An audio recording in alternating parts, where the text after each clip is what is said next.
ये ध्यान सूत्र कहता है, meditation accepts everything and transforms everything. ध्यान सब कुछ को स्वीकार करता है और सब कुछ को रूपांतरित करता है। ये सूत्र है स्वीकार और रूपांतरण के रिश्ते का। ध्यान कुछ भी अस्वीकार नहीं करता,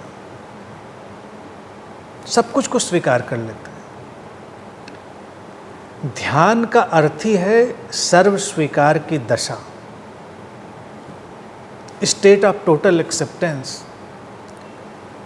इसीलिए जब ध्यान में हम जाएं तो इतनी स्वीकार की दशा हो कि ध्यान में कुछ बाधा पड़ने की बात है, ऐसा हो ही नहीं सकता। आमतौर से जो ध्यानी हैं उनको लगता है ध्यान में इधर से बाधा आती है, ध्यान में उधर से बाधा आती है, ध्यान में ये सहयोगी है, ध्यान में वो सहयोगी नहीं है। लेकिन अगर तुम सब कुछ को स्वीकार कर लेते हो तो बाधा रही कहाँ? कोई अड़चन भी कहीं नहीं रही।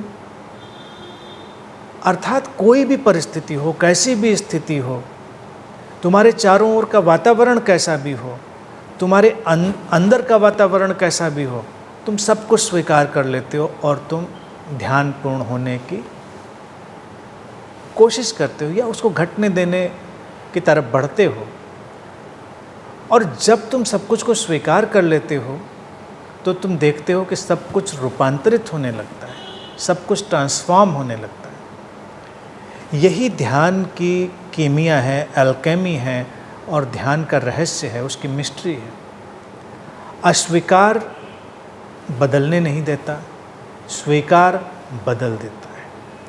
तुम एक व्यक्ति को भी बदल नहीं सकते अगर तुम उसे अस्वीकार करते हो, और अगर तुम एक व्यक्ति को स्वीकार करते हो पूरा का पूरा अनकंडीशनली, व्यक्ति ट्रांसफॉर्म हो जाता है। किस चीज़ में ट्रांसफॉर्म हो जाता है? अपने स्वभाव में। और हर व्यक्ति का स्वभाव परमात्मा का है, हर व्यक्ति के भीतर बुद्ध की संभावना है, हर व्यक्ति के भीतर चैतन्य का वही आलोक है, वो उसी में ट्रांसफॉर्म हो जाता है, उसे कहीं से लाना नहीं पड़ता। हम अपने परिवार में देखें, अपने आसपास के परिवेश में देखें, हम जितनी मात्रा में अस्वीकार करते हैं लोगों को, उतनी ही मात्रा में उन्हें बदलने नहीं देते। फिर अपनी परिस्थितियों को देखें, हम अपनी परिस्थितियों को जितना इनकार करते हैं उतना उनमें उलझते जाते हैं।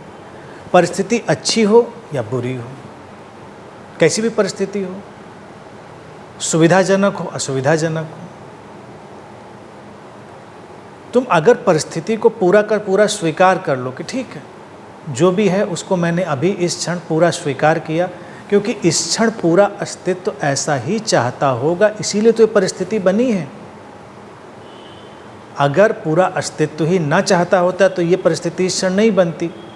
तो तुमने कोई प्रतिरोध नहीं किया, तुमने स्वीकार किया, और तुम्हारे स्वीकार से ही कोई अंतर्दृष्टि तुम्हारे भीतर घटती है, कोई समझ जो तुम्हें आगे ले जाने का काम करती है। अचानक तुम देखते हो परिस्थितियों का कोई अलग घटनाक्रम शुरू हो गया जो तुम्हारी उलझनों को सुलझाता भी है, तुम्हारी मुश्किलों को आसान बनाता है। स्वीकार की दशा के घटते ही रूपांतरण की रहस्यमय प्रक्रिया घटने लगती है, हर तल पर। ऐसा नहीं है केवल आंतरिक तल पर, बाहरी तल पर भी। अगर तुम्हें अपने को भी रूपांतरित करना है तो अपने आप का पूरा स्वीकार, अपनी सारी कमियों के साथ, अपनी सारी अच्छाइयों के साथ, सब कुछ के साथ पूरा का पूरा स्वीकार, और फिर वो स्वीकार रूपांतरण लाएगा, ट्रांसफॉर्मेशन लाएगा, जीवन की विषम परिस्थितियों को आसान बनाएगा, तुम्हारे मुश्किल राहों को आसान बनाएगा, और जीवन में जो भी अटकाव हैं, अवरोध हैं, उनको समाप्त करेगा। लेकिन पहले जहाँ भी, जिस क्षण में तुम हो, पूरे स्वीकार से भर जाओ, कोई प्रतिरोध नहीं। प्रतिरोध करके क्या करना है? जीवन में भरोसा करो, अस्तित्व में भरोसा करो। हम जब जीवन और अस्तित्व में पूरा भरोसा नहीं कर पाते तभी स्वीकार नहीं कर पाते। अगर हम जीवन और अस्तित्व में पूरा भरोसा करते हैं तो हम स्वीकार की भावदशा में ही होते हैं, क्योंकि जीवन और अस्तित्व ने हमको संभाला हुआ है हर तरफ से। यही ध्यानी की आस्था है। ध्यानी के भीतर जो आस्था है वो बस यही है कि पूरे अस्तित्व ने संभाला हुआ है, तो अस्वीकार के उलझाव में क्यों पड़ना। स्वीकार में कितना आनंद है, स्वीकार में कितनी सहजता है, वो उसमें डूब जाता है। और जैसे ही स्वीकार में डूबता है, उसके भीतर से, बाहर से, चारों तरफ से रूपांतरण की सारी धाराएं सक्रिय हो जाती हैं और हर तल पर हर चीज़ रूपांतरित होती है और सर्वश्रेष्ठ की तरफ बढ़ती है, क्योंकि जीवन हमेशा सर्वश्रेष्ठ की तरफ बढ़ रहा है। तो ध्यान इस तरह से स्वीकार से रूपांतरण लाता है और रूपांतरण उसे जीवन के सर्वश्रेष्ठ आयाम में ले जाता है।